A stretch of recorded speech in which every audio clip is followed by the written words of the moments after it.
Hi everyone, and welcome to a new Let's Play. Having had my hard drive die that had all of my Let's Plays on it, as well as a bunch of my games that I was Let's Playing, I decided, you know, fuck it, let's do something entirely new, something that I've been planning on for forever.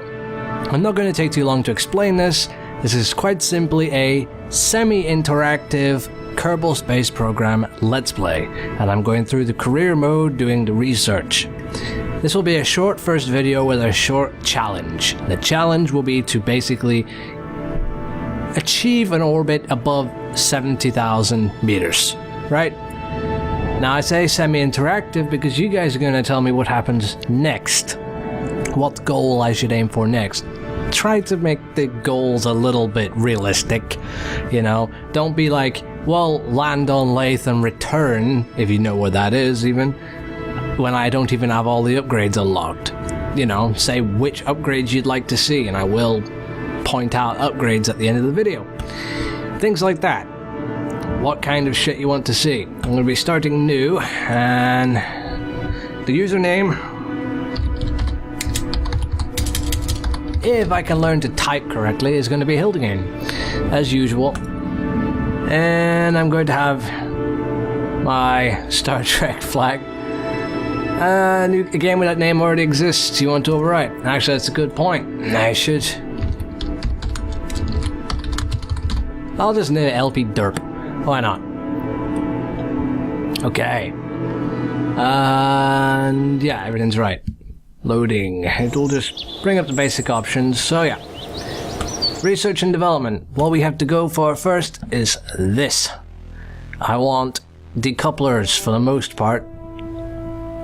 So you have to do science research in order to unlock these parts. Very simple way is to just start out and launch with just a pod. Nothing else, just the pod. Now, you might wonder why. Okay, well, right click. Crew report. What's going on? Crew's assessment of the situation. Which is nothing. Let's just keep the data and not do anything with it. Okay. There's no sound at all. Right. So. Here's our little Kerbal. Good old Jebediah. I could plant a flag here, but that would be dumb. Let's surface report. Surface is charred and coated with burnt rocket propellant. There are also trace amounts of a conspicuous green substance. Whatever that is. Keep the data. EVA report. And I don't think there was a spacesuit was necessary to get here, was it? Keep the data. Right. Now what are we going to do? We're going to get back in. Just come out, hop inside. Recover vessel. Now you might think that this is a little bit of a cheat. It's actually kind of a design flaw. I want them to refine the design and the research system eventually, which they will. But we now have enough to buy our first thing. Kind of cheating-ish. In my view, it's a little bit cheating. Anyway, we should be able to achieve an orbit very easy now. So it'll be called the DLP for Derp Let's Play. I in small for like interactive, and I'll just call it Orbiter Mark 1 because we will make more of them. Okay.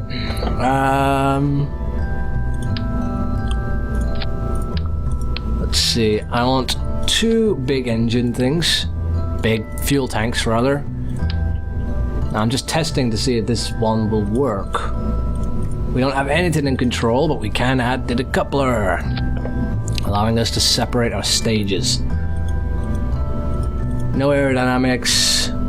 We do want this, just in case you guys go, hey, deorbit that in the next part, which you might.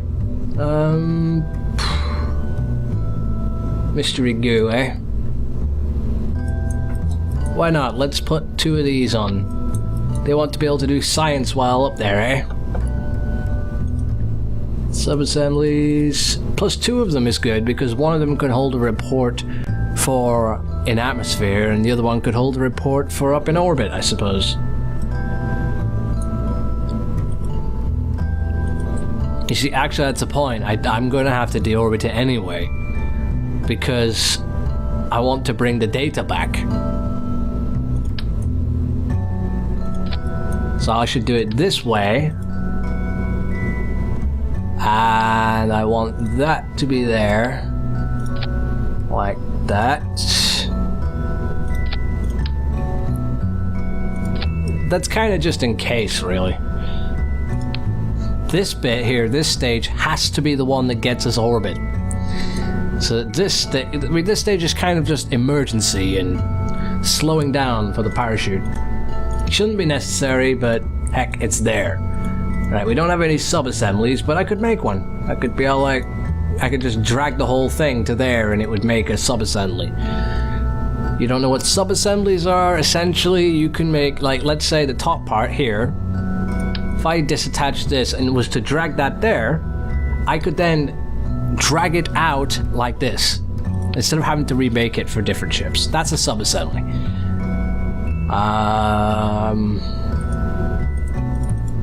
Do we have anything useful and structural? No. We do not. Now, for this, I'm gonna make this rather a weird one. I want the first stage to be really heavy and burn for a long time. If you don't know why, it's because I want to only really start to separate when we're doing a gravity burn. A gravity burn is where you are tipping your ship still in atmosphere in order to get some horizontal velocity using your delta V into correctly and efficiently for orbit. Now, because we don't have struts or anything, these are going to kind of wobble. So this might not actually go too well.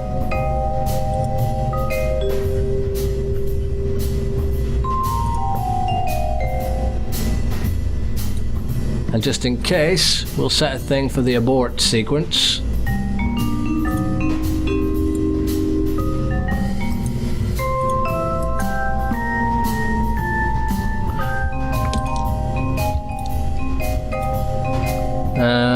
I want to only select one of these, actually, not both.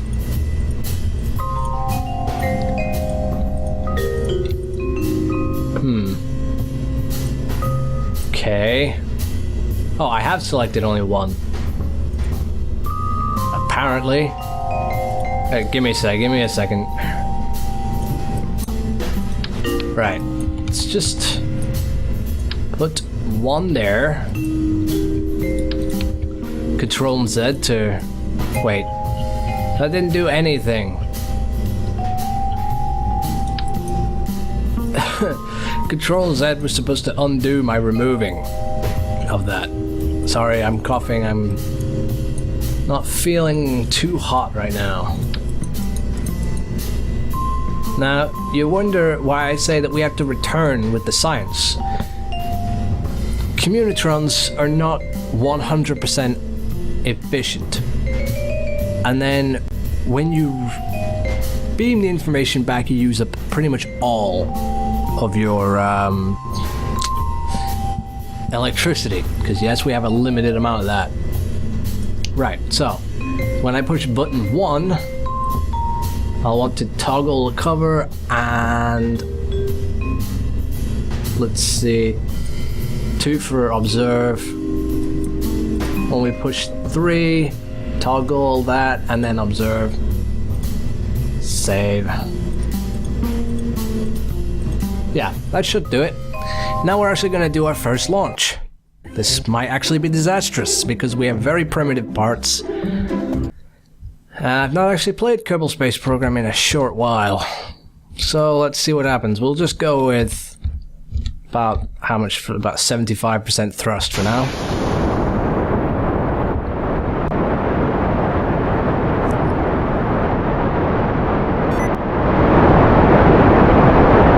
Right, if there was a lapse in recording, which there should have been, it was sticky keys. Shift controls throttle, and I thought I had sticky keys switched off. Yeah, it's wobbling. Better turn that throttle down. Just to see if I can keep that torque under control, which should help stabilize it, because these engines don't have vectoring. Which means if this ship goes out of control, it will tumble and it will explode. But of course Jebediah doesn't seem to mind. He looks happy. This is the view he gets. We're only climbing at 92 meters per second, which is really nothing. Yeah, we're approaching 5,000 meters with about half of our first stage remaining, and we're getting faster. The thing is, I'm anxious to do a gravity burn with this configuration, because I will not be able to keep this under control. So normally I would start turning at 10,000, but I might actually wait till maybe 15,000 with this being the way that it is.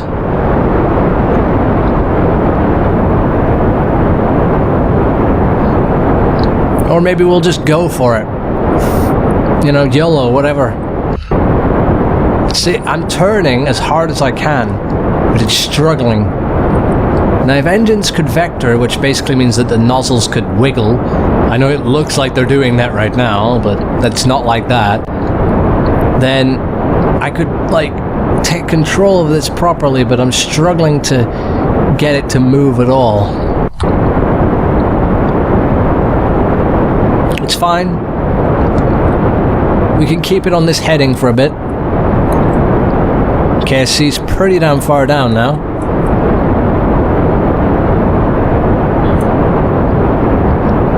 Right, we're actually building up a lot of speed.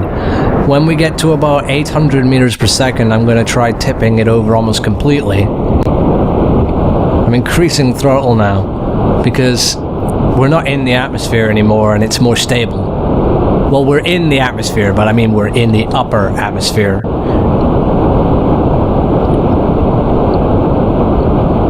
Come on, stop flipping out. Let's start tipping.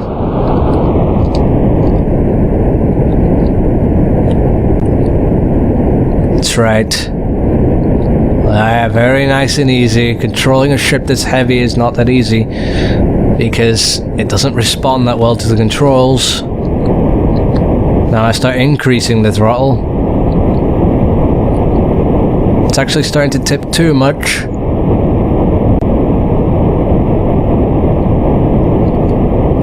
Too much. Right. Just separate. Let's see. Yeah, 79,000. We can easily do this. I'm going to point it down a bit, because I don't want this increasing too much. I said we want about 70,000 by 70,000. Not for any particular reason, just because it's a nice number. Usually aim for around 75,000, especially if I start to launch other ships to, like, dock to a space station, which we will do eventually. Then having it around this region is pretty good, because it's easy to get there and rendezvous.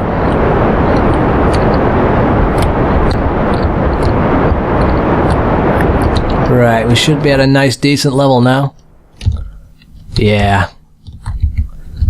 Just need to settle this down a bit more.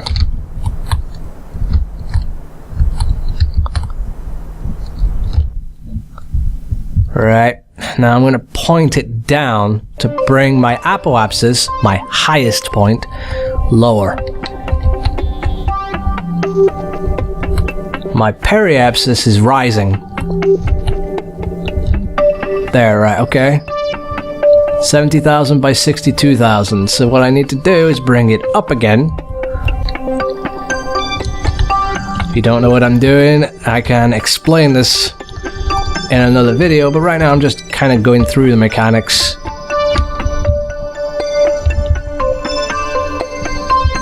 It's not perfect, but I can round it off more by pointing up. Raise my periapsis and back a little bit to cut my apoapsis down a bit more. Right, now I need to face back.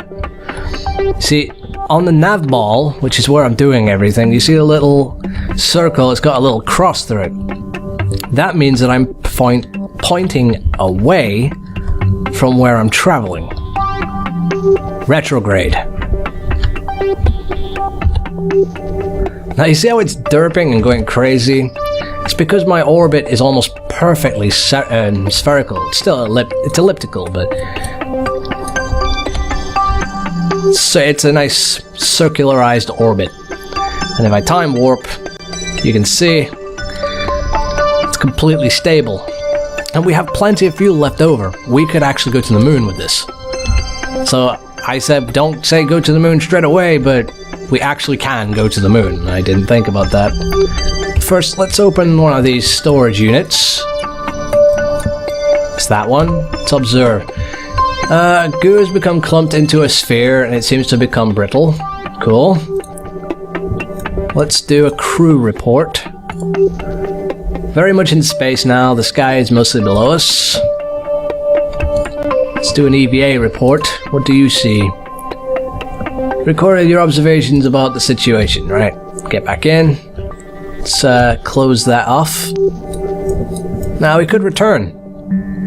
In fact, I think I will do. We have enough to go to the moon, but we're not doing that in the first part. I've got the time anyway.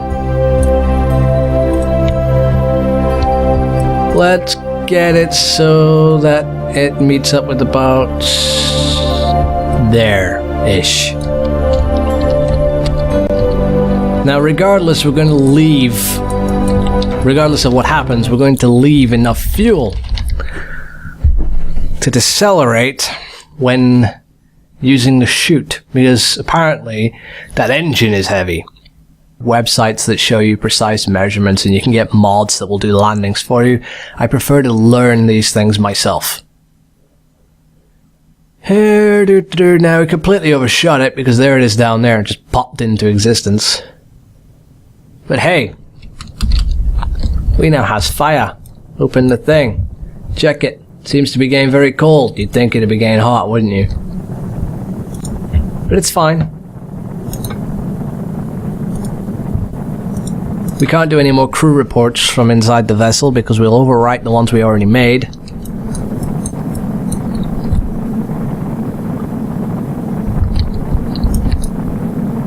This is a bad idea, pointing him in that direction. There's no heat shielding on that side. The pod would usually come down the opposite way around. Fuck it, let's go!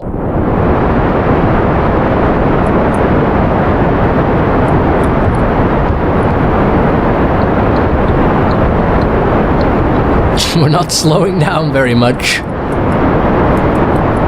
fact, we're just starting to glow even more.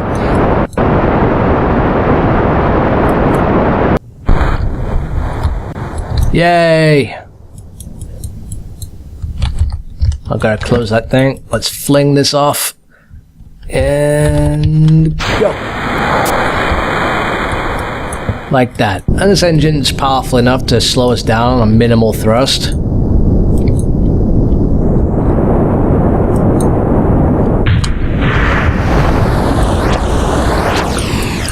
Splash noise was for the other part.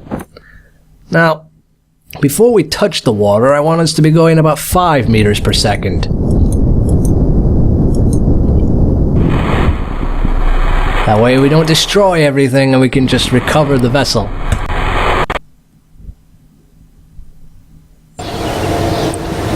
Grand total of 40 science earned. Not bad. So, we now have enough for 2 sets of research. Now, first you get to hear my recommendations as to what to go for, but I actually want commentators to take part in this and choose what I pick. I'll be tallying up what people say and whatnot. Here, a vectoring engine, a really, really good engine that I will be using all the time. Separatrons, little mini boosters that you can attach to stages, and basically send things flying away from you. You can also make missiles and bombs out of them. A giant solid rocket booster that will get you anywhere. Well, not literally. A nose cone which reduces drag, doesn't actually work. Winglets for lift rating, pretty useful. Radial decouplers, really useful because it means that I can actually start throwing pieces off of my craft from the sides when I'm done with them. But I want to have struts to make those useful. Liquid fuel engine, the LV909, the most useful fuel engine for visiting the moon and other places. Pretty useful. Landing legs, need I say more? And radial mount parachutes. If you want to put a nose cone on your ship, these are pretty good. So yeah, comment on the video, tell me what you like, tell me what you don't like, tell me what you want to see, tell me that you want to see Kerbals re-entering orbit without a ship, things like that, I don't know. Post, say crazy things, say something, vote, stuff, because I'm not doing anything else for a while. Bye, bye.